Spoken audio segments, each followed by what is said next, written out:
Παιδί TV. Γεια σας παιδιά! Γεια! Σήμερα θα γνωρίσουμε μερικά χρώματα. Εμένα τα αγαπημένα μου χρώματα είναι το πορτοκαλί και το καφέ. Εσένα Κούκι, υποθέτω το αγαπημένο σου χρώμα είναι... Το κίτρινο. Το κίτρινο. Αλήθεια? Ναι, γιατί εσύ τι περίμενες να πω? Το μπλε. Γιατί? Γιατί είσαι όλος μπλε? Τι, μπλε είναι αυτό? Και το κίτρινο ποιο είναι? Κίτρινο είναι το λεμόνι. Το λεμόνι είναι κίτρινο και τότε το καφέ ποιο είναι? Μου φαίνεται Κούκι ότι έχεις μπερδέψει τα χρώματα. Αλλά δεν πειράζει. Σήμερα θα μάθουμε τα βασικά χρώματα.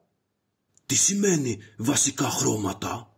Βασικά είναι τα χρώματα με τα οποία μπορούμε να φτιάξουμε οποιοδήποτε χρώμα. Οποιοδήποτε χρώμα. Wow! Και ποια είναι? Θα τα μάθουμε με ένα τραγούδι.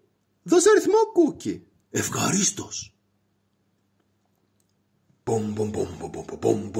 Τα βασικά χρώματα είναι κόκκινο, κίτρινο, μπλε. Ανάμιξε τα και κάνε ό,τι χρώμα θες. Κόκκινο και κίτρινο κάνουν πορτοκαλί. Πορτοκάλι είναι το φρούτο που μ' αρέσει πιο πολύ. Τα βασικά χρώματα είναι κόκκινο, κίτρινο, μπλε. Ανάμιξε τα και κάνε ό,τι χρώμα θες. Κίτρινο και μπλε κάνουν πράσινο. Πράσινη είναι η βάτραχη και είναι αστή πολύ. Τα βασικά χρώματα είναι κόκκινο, κίτρινο, μπλε. Ανάμιξε τα και κάνε ό,τι χρώμα θες.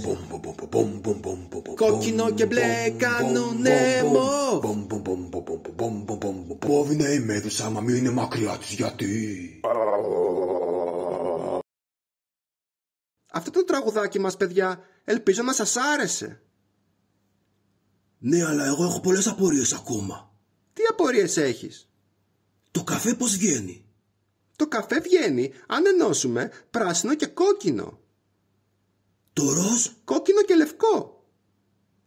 Το λευκό όμως πώς βγαίνει? Βγαίνει αν ενώσουμε κόκκινο, πράσινο και μπλε. Πω, είναι πάρα πολλά αυτά για να τα θυμάμαι. Δεν πειράζει Κούκι. Το σημαντικό είναι να θυμάσαι ότι μπορείς να φτιάξεις όποιο χρώμα θες αν έχεις τα 3 βασικά χρώματα. Δηλαδή κόκκινο, κίτρινο και μπλε. Πολύ σωστά.